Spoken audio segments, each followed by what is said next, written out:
Hi అండి, నా పేరు సీత. ఈరోజు నేను పల్లెటూళ్ళలో స్వచ్ఛమైన వెన్నతో చేసే వెన్నప్పాలు చేసి చూపిస్తాను. దానికి కావలసిన పదార్థములు: ఈ గ్లాసున్నర బియ్యం తీసుకుని 6 గంటలు నానబెట్టుకుని నీళ్ళని వాడిపోయేలాగా ఇలాంటి చిల్లుల గిన్నెలో వేసుకోవాలి.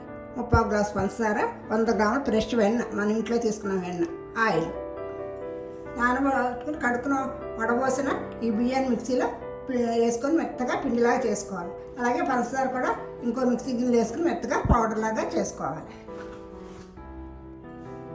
నానబెట్టుకున్న బియ్యాన్ని మిక్సీలో వేసుకుని మెత్తగా పిండిలాగా చేసుకోవాలి.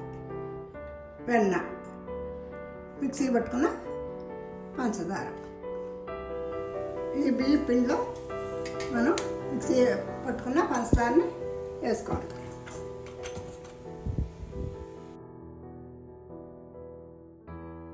మళ్ళీ ఒకసారి మిక్సీలో వేసి బాగా కలిసేలాగా తిప్పాలి. బియ్య పిండి పంచదార మెత్తగా కలిసినాక ఇప్పుడు మనం వెన్న వేసుకోవాలి. ఈ పంచదార బియ్య పిండి మిక్సీలో మళ్ళీ ఒకసారి మిక్సీ పట్టుకోవాలి. బియ్య పిండి పంచదార వెన్న కలుపుకున్న ఈ 3 మిక్సీ చేసుకుంటే ఇలాగ మనం పంచదార సలివిలాగా మెత్తగా రావాలి. ఒక ప్లాస్టిక్ కవర్లో ఇలాగా మనం మిక్సీ చేసుకుని ఈ పిండి అంతా అప్పాలాగా చేసుకొని ఆయిల్లో వేసుకోవాలి. ఇలాగ ఆయిల్లో వేసుకోవాలి. అలాగే అన్నీ చేసుకుని ఇలాగ ముందు ఆయిల్ రాసుకోవాలి.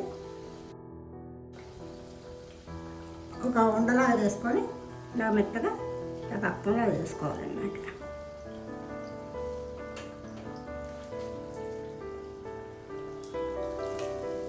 అలాగే అన్నీ వేసుకోవాలి. ఇలాగా వేగిన అప్పాలని మనం ఒక ప్లేట్లో టిష్యూ పేపర్ వేసుకుని తీసుకున్నామంటే ఆయిల్ అంతా పేపర్ లాగేసుకుంటుంది.